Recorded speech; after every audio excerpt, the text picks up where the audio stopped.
പിതാവും പുത്രനും പരിശുദ്ധാത്മാവുമായ ത്രിയേക ദൈവത്തിന്റെ തിരുനാമത്തിന് എന്നേക്കും മഹത്വം ഉണ്ടായിരിക്കട്ടെ.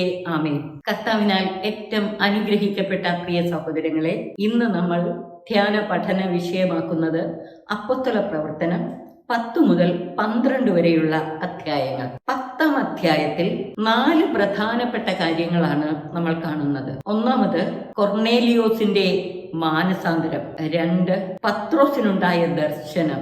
3 കൊർണേലിയോസിന്റെ ഭവനത്തിൽ വന്ന് പത്രോസിന്റെ പ്രസംഗം.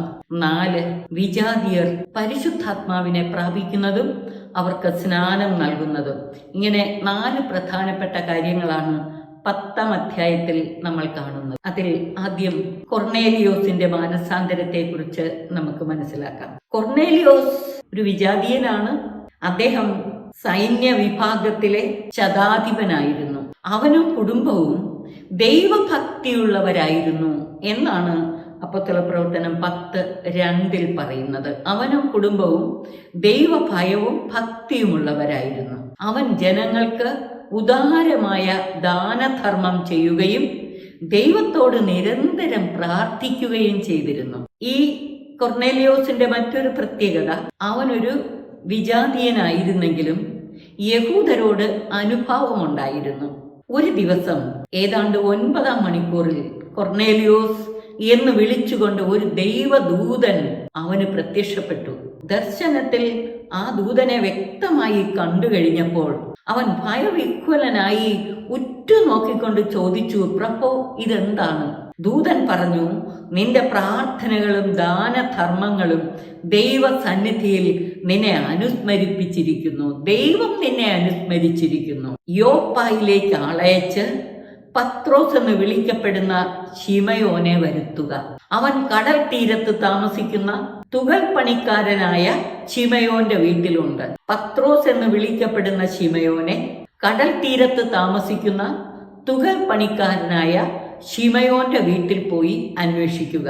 തന്നോട് സംസാരിച്ച ദൂതൻ പോയപ്പോൾ അവൻ തന്റെ 2 ഭൃത്യന്മാരെയും അംഗരക്ഷകന്മാരിൽപ്പെട്ട വിശ്വസ്തനായ ഒരു പടയാളിയെയും വിളിച്ച് എല്ലാം വിശദീകരിച്ചതിന് ശേഷം അവരെ യോപ്പായിലേക്ക് അയച്ചു. അവർ യാത്ര ചെയ്ത് പിറ്റേ ദിവസം നഗരത്തെ സമീപിച്ചപ്പോൾ, അതായത് യോപ്പായിലെത്തിയപ്പോൾ, പത്രോസ് പ്രാർത്ഥിക്കാൻ മട്ടുപ്പാവിലേക്ക് പോവുകയായിരുന്നു. അവന് വിശന്നു.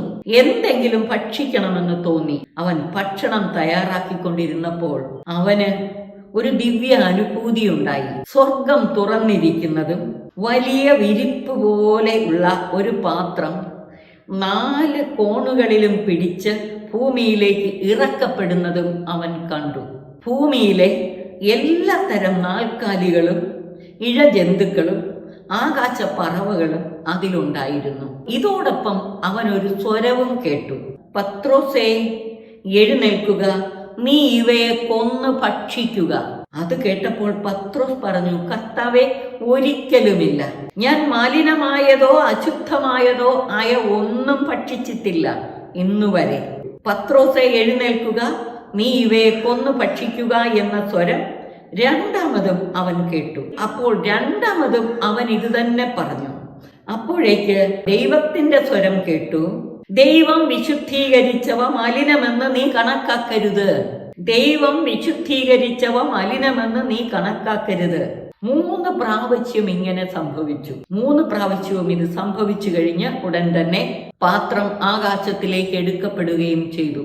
താൻ കണ്ട ദർശനത്തിന്റെ അർത്ഥം എന്തെന്ന് പത്രോസ് സംശയിച്ചു നിൽക്കുമ്പോൾ കൊർണേലിയോസ് അയച്ച ആളുകൾ ശിമയോന്റെ വീട് അന്വേഷിച്ച് പടിവാതിൽക്കൽ നിൽപ്പുണ്ടായിരുന്നു. പത്രോസ് എന്ന് വിളിക്കപ്പെടുന്ന ശിമയോൻ ഇവിടെയാണോ താമസിക്കുന്നത് എന്ന് അവർ വിളിച്ചു ചോദിച്ചു. പത്രോസ് ദർശനത്തെക്കുറിച്ച് ചിന്തിച്ചു കൊണ്ടിരുന്നപ്പോൾ ആത്മാവ് അവനോട് പറഞ്ഞു, ഇതാ 3 പേർ നിന്നെ അന്വേഷിക്കുന്നു.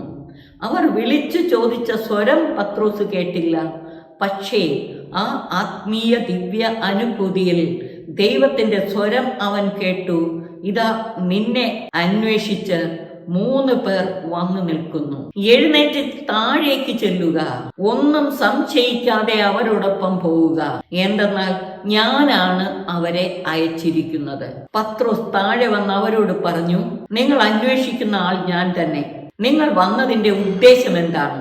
അവർ പറഞ്ഞു, നീതിമാനും ദൈവഭയമുള്ളവനും യഹൂദ ജനത്തിന് മുഴുവൻ സമ്മതനുമായ കൊർന്നേലിയോസ് എന്ന ശതാധിപന് നിന്നെ ആളയച്ച് വീട്ടിലേക്ക് കൊണ്ടു ചെല്ലണമെന്നും നിന്റെ വാക്ക് കേൾക്കണമെന്നും ദൈവദൂതനിൽ നിന്ന് നിർദ്ദേശം ലഭിച്ചിരിക്കുന്നു.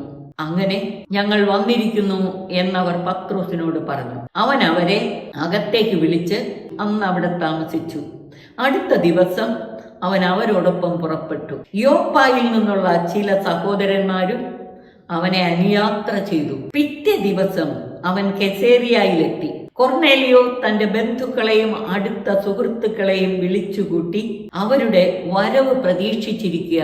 പത്രോസ് അകത്തു പ്രവേശിച്ചപ്പോൾ കൊർന്നേലിയോസ് അവനെ സ്വീകരിച്ച് കാൽക്കൽ വീണ് നമസ്കരിച്ചു. പത്രോസ് ഉടനെ പറഞ്ഞു, എഴുന്നേൽക്കുക, ഞാനും ഒരു മനുഷ്യനാണ് എന്ന് പറഞ്ഞുകൊണ്ട് പത്രോസ് അവനെ തടഞ്ഞു. അവനെ എഴുന്നേൽപ്പിച്ചു. അവനോട് സംസാരിച്ചുകൊണ്ട് പത്രോസ് അകത്ത് പ്രവേശിച്ചപ്പോൾ വളരെ പേർ അവിടെ കൂടിയിരിക്കുന്നത് പത്രോസ് കണ്ടു. അവൻ അവരോട് പറഞ്ഞു, മറ്റൊരു വർഗക്കാരുമായി സമ്പർക്കം പുലർത്തുന്നതും അവരെ സമീപിക്കുന്നതും ഒരു യഹൂദന് എത്രത്തോളം നിയമവിരുദ്ധമാണെന്ന് നിങ്ങൾക്കറിയാമല്ലോ.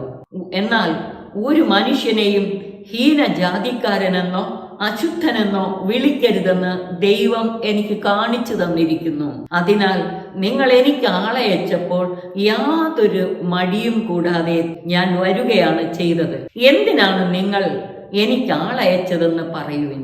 കൊർന്നേലിയോസ് മറുപടി പറഞ്ഞു, 4 ദിവസം മുമ്പ് ഈ സമയത്ത് വീട്ടിൽ വെച്ച് ഞാൻ 9-ാം മണിക്കൂറിലെ പ്രാർത്ഥന നടത്തുകയായിരുന്നു. പെട്ടെന്ന് തിളങ്ങുന്ന വസ്ത്രങ്ങൾ അണിഞ്ഞ ഒരാൾ എന്റെ മുമ്പിൽ പ്രത്യക്ഷപ്പെട്ടു. അവൻ പറഞ്ഞു, കൊർന്നേലിയൂസേ, ദൈവസന്നിധിയിൽ നിന്റെ പ്രാർത്ഥനകൾ എത്തുകയും ദൈവം നിന്റെ ദാനധർമ്മങ്ങൾ അനുസ്മരിക്കുകയും ചെയ്തിരിക്കുന്നു. അവിടുന്ന് നിന്നെ അനുസ്മരിച്ചിരിക്കുകയാണ്. അതുകൊണ്ട് യോപ്പായിലേക്ക് ആളയച്ച് പത്രോസ് എന്ന് വിളിക്കപ്പെടുന്ന ശിമയോനെ വരുത്തുക. കടൽ തീരത്ത് തുകൽ പണിക്കാരനായ ശിമയോന്റെ വീട്ടിലാണ് അവൻ താമസിക്കുന്നത്. അതുകൊണ്ട് നിന്നെ വിളിക്കാൻ ഞാൻ ഉടനെ ആളയച്ചു. നീ സൗമനസ്യത്തോടെ ഇവിടെ വരികയും ചെയ്തു. കർത്താവ് നിന്നോട് ആജ്ഞാപിച്ചിട്ടുള്ളതെല്ലാം കേൾക്കാൻ ഇതാ ദൈവസന്നിധിയിൽ ഞങ്ങൾ എല്ലാവരും സന്നിഹിതരായിരിക്കുന്നു. കർത്താവ് നിന്നോട് കൽപ്പിച്ചിട്ടുള്ളത്, അരുളി ചെയ്തിട്ടുള്ളതെല്ലാം കേൾക്കാൻ വലിയ സന്നദ്ധതയോടെ പൂർണ്ണ മനസ്സോടെ ഞങ്ങളെല്ലാവരും സന്നിഹിതരായിരിക്കുകയാണ് ഇവിടെ. കൊർന്നേലിയോസിന്റെ വാക്കുകൾ കേട്ടുകഴിഞ്ഞപ്പോൾ പത്രോസ് അവരോട് സംസാരിച്ചു തുടങ്ങി. സത്യമായും ദൈവത്തിന് പക്ഷാഭേദമില്ലെന്നും അവിടത്തെ ഭയപ്പെടുകയും നീതി പ്രവർത്തിക്കുകയും ചെയ്യുന്ന ആരും ഏത് ജനതയിൽപ്പെട്ടവനായാലും അവിടത്തേക്ക് സ്വീകാര്യനാണെന്നും ഞാൻ സത്യമായും അറിയുന്നു. പത്രോസ് ഇങ്ങനെ പറയാൻ കാരണം, പത്രോസിനുണ്ടായ ദർശനത്തിൽ ദൈവം അരുളി ചെയ്തത്, ദൈവം വിശുദ്ധീകരിച്ചതിനെ അശുദ്ധമെന്ന് നീ പറയരുത്, അവിടത്തേക്ക് സ്വീകാര്യനാണെന്ന് ഞാൻ സത്യമായും അറിയുന്നു. സമാധാനത്തിന്റെ സദ്വാർത്ത സകലത്തിന്റെയും കർത്താവായ യേശു ക്രിസ്തുവിലൂടെ വിളംബരം ചെയ്തുകൊണ്ട് തന്റെ വചനം അവിടുന്ന് ഇസ്രായേൽ മക്കൾക്ക് നൽകി. യേശു ക്രിസ്തുവിലൂടെ സമാധാനത്തിന്റെ സുവിശേഷം ഇസ്രായേൽ മക്കളെ ദൈവം അറിയിച്ചു. തന്റെ വചനം അവർക്ക് നൽകി. സകല ജനത്തിനും വേണ്ടിയുള്ള വലിയ സന്തോഷത്തിന്റെ സദ്വാർത്ത. യോഹന്നാൻ പ്രസംഗിച്ച സ്നാനത്തിന് ശേഷം ഗലീലയിൽ ആരംഭിച്ച് യൂദയ മുഴുവനിലും സംഭവിച്ച കാര്യങ്ങൾ നിങ്ങൾക്ക് അറിവുള്ളതാണല്ലോ. സ്നാപക യോഹന്നാന് ശേഷം യേശു ക്രിസ്തുവിലൂടെ സംഭവിച്ചതെല്ലാം നിങ്ങൾക്ക് അറിയാവുന്നതാണല്ലോ. നസ്രായനായ യേശുവിനെ പരിശുദ്ധാത്മാവിനാലും ശക്തിയാലും ദൈവം എങ്ങനെ അഭിഷേകം ചെയ്തുവെന്നും അവൻ എപ്രകാരം നന്മ പ്രവർത്തിച്ചുകൊണ്ടും പിശാചിനാൽ പീഡിപ്പിക്കപ്പെട്ടവരെ സുഖപ്പെടുത്തിക്കൊണ്ടും ചുറ്റി സഞ്ചരിച്ചുവെന്നും നിങ്ങൾക്കറിയാം. ദൈവം അവനോട് കൂടെ ഉണ്ടായിരുന്നു. യഹൂദന്മാരുടെ ദേശത്തും ജെറുസലേമിലും അവൻ ചെയ്ത എല്ലാ കാര്യങ്ങൾക്കും ഞങ്ങൾ സാക്ഷികളാണ്. അവർ അവനെ മരത്തിൽ തൂക്കി കൊന്നു. യഹൂദർ അവനെ മരത്തിൽ തൂക്കി കൊന്നു. എന്നാൽ ദൈവം അവനെ 3-ാം ദിവസം ഉയർപ്പിക്കുകയും പ്രത്യക്ഷനാക്കുകയും ചെയ്തു. 10-ാം അധ്യായം 41 മുതലുള്ള വാക്യങ്ങൾ. എല്ലാവർക്കുമല്ല, സാക്ഷികളായി ദൈവം മുൻകൂട്ടി തെരഞ്ഞെടുത്ത ഞങ്ങൾക്ക് മാത്രം. ഉത്ഥിതനായ കർത്താവ് പ്രത്യക്ഷപ്പെട്ടത് എല്ലാവർക്കുമല്ല, സാക്ഷികളായി ദൈവം തെരഞ്ഞെടുത്ത ഞങ്ങൾക്ക് മാത്രമാണ്. അവൻ മരിച്ചവരിൽ നിന്ന് ഉയർത്തെഴുന്നേറ്റതിന് ശേഷം അവനോടുകൂടെ ഭക്ഷിക്കുകയും പാനം ചെയ്യുകയും ചെയ്തവരാണ് ഞങ്ങൾ. അവൻ ഞങ്ങൾക്ക് പ്രത്യക്ഷപ്പെടുക മാത്രമല്ല, അവൻ ഉയർത്തെഴുന്നേറ്റതിന് ശേഷം ഞങ്ങൾ അവനോടുകൂടെ ഭക്ഷിക്കുകയും പാനം ചെയ്യുകയും ചെയ്തു. നമുക്കറിയാം, എമ്മൗസിലേക്ക് പോയ ശിഷ്യന്മാർ കർത്താവ് അവരോടൊത്ത് ഭക്ഷിക്കുകയും പാനം ചെയ്യുകയും ചെയ്തു. തിരിച്ചവർ ജെറുസലേമിൽ എത്തിക്കഴിഞ്ഞ് അപ്പോസ്തലന്മാരുടെ സമൂഹത്തിൽ കർത്താവ് വീണ്ടും പ്രത്യക്ഷപ്പെട്ടു. കർത്താവ് അവരോടൊത്ത് ഭക്ഷിക്കുകയും പാനം ചെയ്യുകയും ചെയ്തു.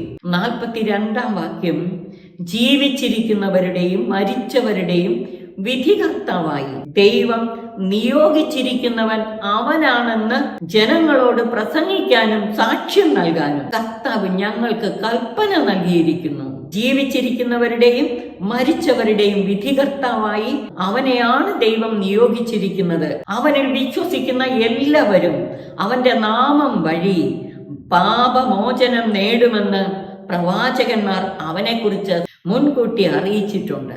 44 മുതലുള്ള വാക്യങ്ങൾ. പത്രോസ് ഇത് പറഞ്ഞുകൊണ്ടിരിക്കുമ്പോൾ തന്നെ കേട്ടുകൊണ്ടിരുന്ന എല്ലാവരുടെയും മേൽ പരിശുദ്ധാത്മാവ് വന്നു. വിജാതീയരുടെ മേൽ പോലും പരിശുദ്ധാത്മാവിന്റെ ദാനം വർഷിക്കപ്പെട്ടതിനാൽ പത്രോസിനോട് കൂടെ വന്നിരുന്ന പരിച്ഛേദിതരായ വിശ്വാസികൾ വിസ്മയിച്ചു. പത്രോസിന്റെ പ്രസംഗം കേട്ടുകൊണ്ടിരുന്ന വിജാതീയരുടെ മേൽ പോലും പരിശുദ്ധാത്മാവ് വന്ന് ആവസിക്കുന്നത് കണ്ടപ്പോൾ പത്രോസിനോടൊപ്പം യോപ്പായിൽ നിന്ന് വന്നവർ വിസ്മയഭരിതരായി. അവർ അന്യഭാഷകളിൽ സംസാരിക്കുന്നതും ദൈവത്തെ സ്തുതിക്കുന്നതും അവർ കേട്ടു. വിജാതീയരായ ജനങ്ങൾ അന്യഭാഷകളിൽ സംസാരിക്കുന്നതും ദൈവത്തെ സ്തുതിക്കുന്നതും അവർ കേട്ടു. അപ്പോൾ പത്രോസ് പറഞ്ഞു, നമ്മെപ്പോലെ തന്നെ പരിശുദ്ധാത്മാവിനെ സ്വീകരിച്ച ഇവർക്ക് ജ്ഞാനസ്നാന ജലം നിഷേധിക്കാൻ ആർക്കെങ്കിലും സാധിക്കുമോ? അപ്പോൾ പത്രോസ് യേശുക്രിസ്തുവിന്റെ നാമത്തിൽ അവർക്ക് സ്നാനം നൽകാൻ കൽപ്പിച്ചു. പത്രോസിനോടൊപ്പം വന്നവർ അപ്പോസ്തലന്മാരും അവർക്ക് സ്നാനം നൽകി. കുറെ ദിവസം അവരുടെ കൂടെ താമസിക്കണമെന്ന് അപേക്ഷിച്ചു. പക്ഷേ താമസിച്ചോ ഇല്ലേ എന്ന് ഇവിടെ പറഞ്ഞിട്ടില്ല. ഏതാനും ദിവസങ്ങളെങ്കിലും താമസിച്ചു കാണും. 11-ാം അധ്യായം. 11-ാം അധ്യായത്തിൽ 2 പ്രധാനപ്പെട്ട കാര്യങ്ങളാണ് കാണുന്നത്. ഒന്നാമതായി, വിജാതീയർക്ക് സ്നാനം നൽകിയതിനെ കുറിച്ച് പരിച്ഛേദിതരായ യഹൂദർ ചോദ്യം ചെയ്തപ്പോൾ പത്രോസിന്റെ ന്യായവാദം. 11:1 മുതൽ 18 വരെയുള്ള വാക്യങ്ങൾ അതാണ്. രണ്ടാമതായി, സഭ അന്ത്യോക്യയിൽ വ്യാപിക്കുന്നത്. 11-ാം അധ്യായത്തിന്റെ 1-ാം ഭാഗം. വിജാതീയരും ദൈവവചനം സ്വീകരിച്ചിരിക്കുന്നുവെന്നും യൂദയായിൽ ഉണ്ടായിരുന്ന അപ്പോസ്തലന്മാരും സഹോദരരും കേട്ടു. തന്മൂലം പത്രോസ് ജെറുസലേമിൽ വന്നപ്പോൾ പരിച്ഛേദനവാദികൾ അവനെ എതിർത്തു. അവർ ചോദിച്ചു, അപരിച്ഛേദിതരുടെ അടുക്കൽ നീ പോവുകയും അവരോടൊപ്പം ഭക്ഷണം കഴിക്കുകയും ചെയ്തത് എന്തുകൊണ്ട്? പത്രോസ് അവരോട് എല്ലാം ക്രമമായി വിശദീകരിക്കാൻ തുടങ്ങി. പ്രാർത്ഥിച്ചുകൊണ്ടിരുന്നപ്പോൾ തനിക്കുണ്ടായ ദർശനം, സ്വർഗത്തിൽ നിന്ന് വലിയ വിരിപ്പ് പോലെ ഒരു പാത്രം 4 കോണിലും പിടിച്ചിറക്കുന്നത്. അതെന്റെ അടുത്ത് വന്ന് ഞാൻ സൂക്ഷിച്ചു നോക്കിയപ്പോൾ അതിൽ ഭൂമിയിലെ എല്ലാത്തരം നാൽക്കാലികളെയും വന്യമൃഗങ്ങളെയും ഇഴജന്തുക്കളെയും ആകാശ പറവകളെയും കണ്ടു. എന്നോട് സംസാരിക്കുന്ന ഒരു സ്വരം ഞാൻ കേട്ടു, പത്രോസേ, എഴുന്നേൽക്കുക, നീ ഇവയെ കൊന്നു ഭക്ഷിക്കുക. അപ്പോൾ ഞാൻ മറുപടി പറഞ്ഞു, അതായത് പത്രോസ് മറുപടി പറഞ്ഞു, കർത്താവേ, ഒരിക്കലുമില്ല. ഹീനമോ അശുദ്ധമോ ആയ യാതൊന്നും ഞാൻ ഒരിക്കലും ഭക്ഷിച്ചിട്ടില്ല. സ്വർഗത്തിൽ നിന്ന് രണ്ടാമതും ആ സ്വരം പറഞ്ഞു, ദൈവം വിശുദ്ധീകരിച്ചത് നീ മലിനമെന്ന് വിളിക്കരുത്. 3 പ്രാവശ്യം ഇങ്ങനെ സംഭവിച്ചു. പിന്നീട് എല്ലാം സ്വർഗത്തിലേക്ക് തിരിച്ചെടുക്കപ്പെട്ടു. അപ്പോൾ തന്നെ കെസേറിയയിൽ നിന്ന് എന്റെ അടുത്തേക്ക് അയക്കപ്പെട്ട 3 പേർ ഞാൻ താമസിച്ചിരുന്ന വീട്ടിലെത്തി. ഒരു സന്ദേഹവും കൂടാതെ അവരോടൊപ്പം പോകാൻ എനിക്ക് ആത്മാവിന്റെ നിർദ്ദേശമുണ്ടായി. ഈ 6 സഹോദരന്മാരും എന്നെ അനുയാത്ര ചെയ്തു. 6 പേരെന്ന് പറഞ്ഞേക്കുന്നത് പത്രോസിനെ അന്വേഷിച്ചു വന്ന 3 പേരും പിന്നെ പത്രോസിന്റെ കൂടെ യോപ്പായിൽ നിന്ന് പുറപ്പെട്ടവരുമായിരിക്കും. ഞങ്ങൾ ആ മനുഷ്യന്റെ വീട്ടിൽ പ്രവേശിച്ചു, കൊർന്നേലിയോസിന്റെ വീട്ടിൽ പ്രവേശിച്ചു. തന്റെ ഭവനത്തിൽ ഒരു ദൂതൻ നിൽക്കുന്നതായി കണ്ടുവെന്നും അവൻ ഇങ്ങനെ അറിയിച്ചുവെന്നും അവൻ പറഞ്ഞു, നീ യോപ്പായിലേക്ക് ആളയച്ച് പത്രോസ് എന്ന് വിളിക്കപ്പെടുന്ന ശിമയോനെ വരുത്തുക. നിനക്കും നിന്റെ ഭവനത്തിന് മുഴുവനും രക്ഷ കിട്ടുന്നതിനുള്ള കാര്യങ്ങൾ അവൻ നിന്നോട് പറയും. ഞാൻ അവരോട് പ്രസംഗിക്കാൻ തുടങ്ങിയപ്പോൾ മുമ്പ് നമ്മുടെ മേൽ എന്ന പോലെ അവരുടെ മേലും പരിശുദ്ധാത്മാവ് വന്നു. അപ്പോൾ ഞാൻ കർത്താവിന്റെ വാക്കുകൾ ഓർത്തു. യോഹന്നാൻ ജലം കൊണ്ട് സ്നാനം നൽകി, നിങ്ങളാകട്ടെ പരിശുദ്ധാത്മാവിനാൽ സ്നാനമേൽക്കും. നാം ക്രിസ്തുവിൽ വിശ്വസിച്ചപ്പോൾ ദൈവം നമുക്ക് നൽകിയ അതേ ദാനം അവർക്കും അവിടുന്ന് നൽകിയെങ്കിൽ ദൈവത്തെ തടസ്സപ്പെടുത്താൻ ഞാൻ ആരാണ്? ഈ വാക്കുകൾ കേട്ടപ്പോൾ അവർ നിശബ്ദരായി. ജീവനിലേക്ക് നയിക്കുന്ന അനുതാപം വിജാതീയർക്കും ദൈവം പ്രദാനം ചെയ്തിരിക്കുന്നു എന്ന് പറഞ്ഞുകൊണ്ട് അവർ ദൈവത്തെ മഹത്വപ്പെടുത്തി. യേശുവിലുള്ള വിശ്വാസം വഴി അനുതപിച്ച് അവനിലൂടെ ജീവനിലേക്ക് പ്രവേശിക്കുവാനുള്ള മാർഗം ദൈവം വിജാതീയർക്കും തുറന്നു നൽകിയതിനാൽ അവർ ദൈവത്തെ വാഴ്ത്തി പുകഴ്ത്തി. 19 മുതലുള്ള വാക്യങ്ങൾ. സ്തേഫാനോസിനെ സംബന്ധിച്ച് ഉണ്ടായ പീഡന നിമിത്തം ചിതറിക്കപ്പെട്ടവർ ഫിനീഷ്യ, സൈപ്രസ്, അന്ത്യോക്യ എന്നീ പ്രദേശങ്ങൾ വരെ സഞ്ചരിച്ചു. യഹൂദരോടല്ലാതെ മറ്റാരോടും അവർ വചനം പ്രസംഗിച്ചിരുന്നില്ല. അക്കൂട്ടത്തിൽ സൈപ്രസിൽ നിന്ന് കിറേനയിൽ നിന്നുമുള്ളവർ ചിലർ ഉണ്ടായിരുന്നു. അവർ അന്ത്യോക്യയിൽ വന്നപ്പോൾ ഗ്രീക്കുകാരോടും കർത്താവായ യേശുവിനെ കുറിച്ച് പ്രസംഗിച്ചു. കർത്താവിന്റെ കരം അവരോടുകൂടെ ഉണ്ടായിരുന്നു. വിശ്വസിച്ച വളരെ പേർ കർത്താവിലേക്ക് തിരിഞ്ഞു. ഈ വാർത്ത ജെറുസലേമിലെ സഭയിലെത്തി. അവർ ബർന്നബാസിനെ അന്ത്യോക്യയിലേക്ക് അയച്ചു. അവൻ ചെന്ന് ദൈവത്തിന്റെ കൃപാവരം ദർശിച്ച് സന്തുഷ്ടനായി. ബർന്നബാസ് അന്ത്യോക്യയിൽ ചെന്ന് അവിടെ ദൈവത്തിന്റെ കൃപാവരത്തിന്റെ ഇടപെടൽ ദർശിച്ച് സന്തോഷിച്ചു. കർത്താവിനോട് വിശ്വസ്തതയുള്ളവരായി ദൃഢനിശ്ചയത്തോടെ നിലകൊള്ളാൻ അവരെ ഉപദേശിക്കുകയും ചെയ്തു. കാരണം അവൻ പരിശുദ്ധാത്മാവിനാലും വിശ്വാസത്താലും നിറഞ്ഞ ഒരു നല്ല മനുഷ്യനായിരുന്നു. ആര്? ബർന്നബാസ്. നിരവധി ആളുകൾ കർത്താവിന്റെ അനുയായികളായി തീർന്നു. സാവൂളിനെ അന്വേഷിച്ച് ബർന്നബാസ് താർസോസിലേക്ക് പോയി. സൗൾ മാനസാന്തരപ്പെട്ട വിവരം ബർന്നബാസ് അറിഞ്ഞല്ലോ. ബർന്നബാസ് നേരത്തെ കാണുകയും ചെയ്തല്ലോ. അവനെ കണ്ടുമുട്ടിയപ്പോൾ അന്ത്യോക്യയിലേക്ക് കൂട്ടിക്കൊണ്ടുപോന്നു. സൗളിനെ ബർന്നബാസ് അന്ത്യോക്യയിലേക്ക് കൂട്ടിക്കൊണ്ടുപോന്നു.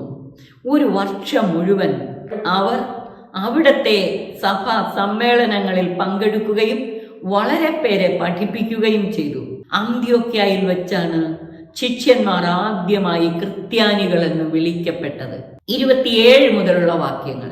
ഇക്കാലത്ത് ജെറുസലേമിൽ നിന്ന് പ്രവാചകന്മാർ അന്ത്യോക്യയിലേക്ക് വന്നു. അവരിൽ ഹഗാബോസ് എന്നൊരുവൻ എഴുന്നേറ്റ് ലോകവ്യാപകമായ ഒരു വലിയ ക്ഷാമം ഉണ്ടാകും എന്ന് പരിശുദ്ധാത്മാവിനാൽ പ്രചോദിതനായി പ്രവചിച്ചു. ക്ലൗദിയൂസിന്റെ ഭരണകാലത്ത് ഈ ക്ഷാമമുണ്ടായി. ശിഷ്യന്മാരെല്ലാവരും തങ്ങളുടെ കഴിവനുസരിച്ച് യൂദയായിൽ താമസിച്ചിരുന്ന വിശ്വാസികളായ സഹോദരർക്ക് ദുരിതാശ്വാസം എത്തിച്ചു കൊടുത്തു. ബർന്നബാസും സാവൂളും വഴി സഹായം ശ്രേഷ്ഠന്മാർക്ക് എത്തിച്ചു കൊടുത്തുകൊണ്ട് അവർ അത് നിർവഹിക്കുകയും ചെയ്തു. 12-ാം അധ്യായം. 12-ാം അധ്യായത്തിൽ 3 പ്രധാനപ്പെട്ട കാര്യങ്ങൾ. ഒന്നാമതായി വലിയ യാക്കോബിനെ വധിക്കുന്നത്. 2 പത്രോസിനെ ബന്ധിച്ച് കാരാഗ്രഹത്തില് അടയ്ക്കുന്നത്. കാരാഗ്രഹത്തിൽ സംഭവിച്ച അത്ഭുതവും. 3 ഹെറോദേസിന്റെ അന്ത്യം. നമുക്ക് 12-ാം അധ്യായം പ്രധാന കാര്യങ്ങൾ ശ്രവിക്കാം. അക്കാലത്ത് ഹെറോദേസ് രാജാവ് സഭയിൽപ്പെട്ട ചിലരെ പീഡിപ്പിക്കാൻ തുടങ്ങി.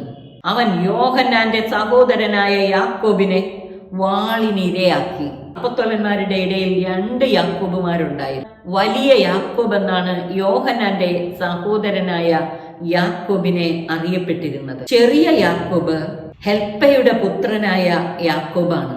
വലിയ യാക്കോബാണ് ഇവിടെ വധിക്കപ്പെട്ടത്.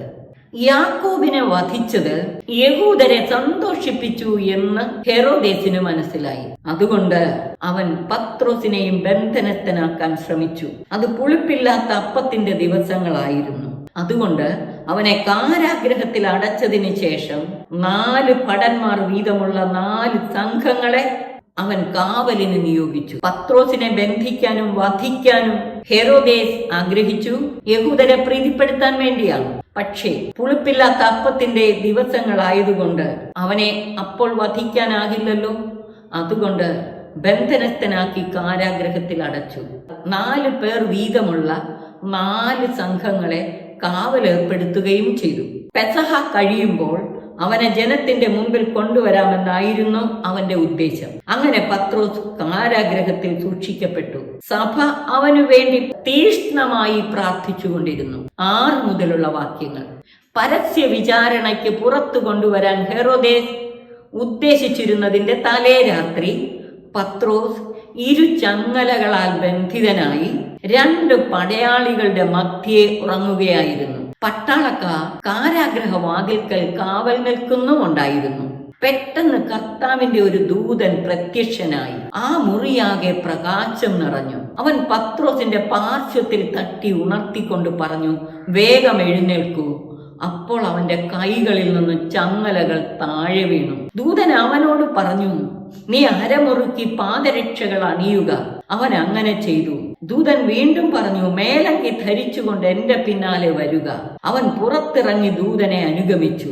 എങ്കിലും ദൂതൻ വഴി സംഭവിച്ച ഇക്കാര്യം യാഥാർത്ഥ്യമാണെന്ന് അവന് തോന്നിയില്ല. തനിക്കൊരു ദർശനം, ഒരു സ്വപ്നമുണ്ടായെന്നേ അവൻ വിചാരിച്ചുള്ളൂ. അവർ 1-ാമത്തെയും 2-ാമത്തെയും കാവൽ സ്ഥലങ്ങൾ പിന്നിട്ട് നഗരത്തിലേക്കുള്ള ഇരുമ്പ് കവാടത്തിലെത്തി. അത് അവർക്കായി സ്വയം തുറന്നു. അവർ പുറത്തു കടന്ന് ഒരു തെരുവ് പിന്നിട്ടപ്പോൾ ദൂതൻ പെട്ടെന്ന് അപ്രത്യക്ഷനായി. അവൻ പറഞ്ഞു, കർത്താവ് തന്റെ ദൂതനെ അയച്ച് ഹെരോദേസിന്റെ കരങ്ങളിൽ നിന്നും യഹൂദന്മാരുടെ വ്യാമോഹങ്ങളിൽ നിന്നും എന്നെ മോചിപ്പിച്ചിരിക്കുന്നു എന്ന് ഇപ്പോൾ എനിക്ക് വ്യക്തമായി. ഇക്കാര്യം ഗ്രഹിച്ചപ്പോൾ അവൻ മർക്കോസ് എന്ന് അപരനാമമുള്ള യോഹന്നാന്റെ അമ്മയായ മറിയത്തിന്റെ വീട്ടിലേക്ക് പോയി. അവിടെ വളരെ പേർ സമ്മേളിച്ച് പ്രാർത്ഥിച്ചു കൊണ്ടിരിക്കുകയായിരുന്നു. അവൻ പടിവാതിൽക്കൽ മുട്ടിയപ്പോൾ റോദ എന്ന വേലക്കാരി ഇറങ്ങി വന്ന് നോക്കി. പത്രോസിന്റെ സ്വരം തിരിച്ചറിഞ്ഞപ്പോൾ അവൾ സന്തോഷഭരിതയായി. വാതിൽ തുറക്കുന്ന കാര്യം മറന്നവൾ അകത്തേക്കോടി. പത്രോസ് വാതിൽക്കൽ നിൽക്കുന്നു എന്നറിയിച്ചു. നിനക്ക് ഭ്രാന്താണെന്ന് അവർ പറഞ്ഞു. അവൾ വീണ്ടും തറപ്പിച്ചു പറഞ്ഞപ്പോൾ അവന്റെ കാവൽ ദൂതനായിരിക്കും എന്നായിരുന്നു അവരുടെ മറുപടി. പത്രോസ് വാതിൽക്കൽ മുട്ടിക്കൊണ്ടിരുന്നു. അവർ കതകു തുറന്നപ്പോൾ അവനെ കണ്ട് വിസ്മയിച്ചു. നിശബ്ദരായിരിക്കുവാൻ കൈകൊണ്ട് ആംഗ്യം കാണിച്ചതിന് ശേഷം എങ്ങനെയാണ് കർത്താവ് തന്നെ കാരാഗ്രഹത്തിൽ നിന്ന് രക്ഷപ്പെടുത്തിയതെന്ന് അവൻ വിശദീകരിച്ചു. ഈ സംഭവം യാക്കോബിനോടും സഹോദരന്മാരോടും പറയണമെന്ന് അവൻ ആവശ്യപ്പെട്ടു. അനന്തരം അവൻ അവിടെ നിന്ന് പുറപ്പെട്ടു വേറൊരു സ്ഥലത്തേക്ക് പോയി. പ്രഭാതമായപ്പോൾ പത്രോസിന് എന്ത് സംഭവിച്ചിരിക്കാമെന്നതിനെ കുറിച്ച് പടയാളികളുടെ ഇടയിൽ വലിയ പരിഭ്രാന്തി ഉണ്ടായി. അവനെ അന്വേഷിച്ച് കണ്ടെത്താതെ വന്നപ്പോൾ ഹെരോദേസ് കാവൽക്കാരെ വിചാരണ ചെയ്യുകയും അവരെ കൊല്ലാൻ ആജ്ഞാപിക്കുകയും ചെയ്തു. കർത്താവ് പത്രോസിനെ മോചിപ്പിച്ചു. അനന്തരം പത്രോസ് യൂദയായിൽ നിന്ന് കെസേറിയയിലേക്ക് പോയി അവിടെ താമസിച്ചു. എന്തൊരു വിസ്മയമാണ് ഇതല്ലേ ദൈവത്തിന്റെ ഇടപെടലുകൾ. ആദിമ സഭയില് കർത്താവിന് സാക്ഷ്യം നൽകി ജീവിച്ച അപ്പസ്തോലന്മാരിലൂടെ ദൈവം പ്രവർത്തിച്ച അത്ഭുതങ്ങളും അടയാളങ്ങളും. പ്രിയമുള്ളവരെ, യഥാർത്ഥത്തിൽ ദൈവത്തിൽ വിശ്വസിക്കുന്നവർ ഇപ്രകാരമല്ലെങ്കിലും പല വിധത്തിൽ ഇന്നും ഈ അത്ഭുതങ്ങൾ അനുഭവിക്കുകയാണ്. നമ്മൾ തിരിച്ചറിയുന്നില്ലെന്നേ ഉള്ളൂ. ഇന്ന് നമ്മുടെയൊക്കെ ജീവിതത്തിലും ദൈവം ഇതുപോലെ അല്ലെങ്കിലും മറ്റു പല അത്ഭുതങ്ങളും പ്രവർത്തിക്കുന്നു. നമുക്ക് ദൈവം ചെയ്യുന്ന അത്ഭുതങ്ങൾ ഓരോന്നും ദർശിക്കാൻ നമുക്ക് കണ്ണുകളുണ്ടോ? പ്രിയമുള്ളവരെ, ക്യാൻസർ രോഗം വന്നിട്ട് രോഗം മാറിക്കിട്ടിയാൽ നമ്മൾ മഹാ അത്ഭുതമെന്ന് വിളിക്കും. രോഗം വരാതെ സംരക്ഷിക്കുന്ന ദൈവത്തിന്റെ കരത്തെ അത്ഭുതമായി കാണത്തില്ല. കാല് തട്ടി സ്റ്റെയർ കേസിൽ നിന്ന് താഴെ വീണെന്ന് വിചാരിക്കുക, അല്ലെങ്കിൽ വലിയൊരു ആക്സിഡന്റ് സംഭവിച്ചു, എന്നിട്ട് ഒന്നും സംഭവിച്ചില്ല. ദൈവത്തിന് 1000 നന്ദി. പക്ഷെ ഈ ആക്സിഡന്റ് സംഭവിക്കാതെ സുരക്ഷിതമായി കണ്ണിലെ കൃഷ്ണമണി പോലെ കാത്തു പരിപാലിച്ച് നയിച്ച മറ്റ് ദിവസങ്ങളിലൊന്നും ഈ അത്ഭുതം നമ്മൾ കാണുന്നില്ല. പ്രിയമുള്ളവരെ, ദൈവകരങ്ങളുടെ അത്ഭുതങ്ങൾ ദർശിക്കുവാൻ വിശ്വാസത്തിന്റെ കണ്ണ് നമുക്ക് ആവശ്യമാണ്. ഇന്നും നമ്മുടെ ഇടയിൽ ദൈവം വിസ്മയനീയമായ വിധത്തിൽ അത്ഭുതം പ്രവർത്തിക്കുന്നു. നമ്മെ അനുദിനം വിസ്മയനീയമായ വിധത്തിൽ നയിക്കുന്ന ദൈവത്തെ നമുക്ക് ദർശിക്കാൻ ഇടവരണം. നമ്മുടെ ജീവിതത്തിൽ ദൈവം പ്രവർത്തിക്കുന്ന നിരവധിയായ അത്ഭുതങ്ങൾ കാണാൻ നമുക്ക് കണ്ണില്ല. സ്വാഭാവികമായ വിധത്തിൽ രോഗസൗഖ്യം അതുപോലുള്ള അത്ഭുതങ്ങൾ നടന്നാൽ നമ്മൾ അത്ഭുതമായി കാണും. അതിസ്വാഭാവികമായ ദൈവം നയിക്കുന്ന വഴികളെ കാണാൻ നമുക്ക് സാധിക്കുന്നില്ല. 12-ാം അധ്യായത്തിലെ 3-ാമത്തെ പോയിന്റ് 20 മുതലുള്ള വാക്യങ്ങൾ. ഹെറോദേസിന്റെ അന്ത്യം. ടയറിലും സീദോനിലുമുള്ള ആളുകളോട് ഹെറോദേസിന് വൈരമുണ്ടായിരുന്നു. അവർ ഒത്തുചേർന്ന് രാജാവിന്റെ അടുത്ത് ചെന്ന് അവന്റെ പള്ളിയറക്കാരനായ ബ്ലാസ്തോസിനെ സ്വാധീനിച്ച് സമാധാനത്തിനു വേണ്ടി അപേക്ഷിച്ചു. കാരണം അവരുടെ ദേശം ഭക്ഷ്യസാധനങ്ങൾക്ക് ആശ്രയിച്ചിരിക്കുന്നത് അവന്റെ രാജ്യത്തെയാണ്, ഹെറോദേസിന്റെ രാജ്യത്തെയാണ്. ഒരു നിശ്ചിത ദിവസം ഹെറോദേസ് രാജകീയ വസ്ത്രങ്ങൾ ധരിച്ച് സിംഹാസനത്തിൽ ഉപവിഷ്ടനായി അവരോട് പരസ്യമായി സംസാരിച്ചു. ജനക്കൂട്ടം വിളിച്ചു പറഞ്ഞു, ഇതൊരു ദേവന്റെ സ്വരമാണ്, മനുഷ്യരുടേതല്ല. പെട്ടെന്ന് കർത്താവിന്റെ ദൂതൻ അവനെ അടിച്ചു വീഴ്ത്തി. എന്തെന്നാൽ ദൈവത്തിന് അവൻ മഹത്വം നൽകിയില്ല, അവൻ സ്വയം മഹത്വം സ്വീകരിച്ചു. പുഴുക്കൾക്കിരയായി അവൻ അന്ത്യശ്വാസം വലിച്ചു, അവൻ പുഴുത്തു മരിച്ചെന്ന്. പ്രിയമുള്ളവരെ, കർത്താവിന്റെ ദാസരെ അവൻ പീഡിപ്പിച്ചു. വലിയ യാക്കോബിനെ അവൻ വധിച്ചു. സ്തെഫാനോസിനെ കല്ലെറിഞ്ഞു കൊല്ലിച്ചു. അനേകര് ഇതുപോലെ അവന്റെ കരങ്ങളാൽ മരണമടയാൻ ഇടയായി. പരിണിത ഫലമോ അവൻ പുഴുത്തു മരിക്കാനിടയായി. ദൈവ തിരുനാമ മഹത്വത്തിനു വേണ്ടി ജീവിക്കുന്നവരെ ദൈവം സംരക്ഷിക്കുന്നതും ദൈവവിരോധികളായി നിൽക്കുന്നവരുടെ പക്ഷത്തു നിന്ന് ദൈവം അകന്നു മാറി അവരെ വിനാശത്തിന് വിട്ടുകൊടുക്കുന്നതുമാണ് നമ്മൾ ഇവിടെ കാണുന്നത്. കർത്താവിന്റെ ദാസരെ അതിദാരുണമായി കൊലപ്പെടുത്തുകയും പീഡിപ്പിക്കുകയും ചെയ്യുന്നവരോട് കർത്താവാണ് പകരം ചോദിക്കുന്നത്. ദൈവത്തിന് മഹത്വം കൊടുക്കേണ്ടതിന് പകരം സ്വയം മഹത്വം സ്വീകരിക്കുന്നത് പാപമാണ്. ദൈവത്തിന്റെ സ്ഥാനത്ത് സ്വയം പ്രതിഷ്ഠിക്കുന്നത് വലിയ പാപമാണ്, അഹന്തയാണ്. ദൈവവചനം വളർന്നു വ്യാപിച്ചു. ബർന്നബാസും സാവൂളും തങ്ങളുടെ ദൗത്യം പൂർത്തിയാക്കി ജെറുസലേമിൽ തിരിച്ചു വന്നു. പ്രിയമുള്ളവരെ, ഈ 3 അധ്യായങ്ങളിലും ദൈവം പ്രവർത്തിച്ച വിസ്മയനീയ കാര്യങ്ങൾ കണ്ട് നമുക്ക് ദൈവത്തെ വാഴ്ത്തി പുകഴ്ത്താം. 10, 11, 12 അധ്യായങ്ങൾ നമുക്ക് നൽകുന്ന സന്ദേശങ്ങൾ ഹൃദയത്തിൽ സംഗ്രഹിച്ച് നിരന്തരം ധ്യാനിക്കാം. ദൈവഭക്തരുടെ മാർഗത്തിൽ, നീതി മാർഗത്തിൽ ചരിക്കാം. ദൈവ തിരുനാമ മഹത്വത്തിനു വേണ്ടി ജീവിക്കാം. നമ്മുടെ ജീവിതത്തിലും ദൈവം ഇടപെടുന്നതും പ്രവർത്തിക്കുന്ന വിസ്മയനീയമായ പ്രവൃത്തികളും നമുക്ക് കാണാൻ വിശ്വാസത്തിന്റെ കണ്ണ് തരണമേ എന്ന് കർത്താവിനോട് അപേക്ഷിക്കാം. ദൈവത്തെ മഹത്വപ്പെടുത്തി ജീവിക്കാം. സർവശക്തൻ നമ്മെ അനുഗ്രഹിച്ച് ആശീർവദിക്കട്ടെ. പിതാവിനും പുത്രനും പരിശുദ്ധാത്മാവിനും സ്തുതി, ആദിമുതൽ എന്നേക്കും. ആമേൻ.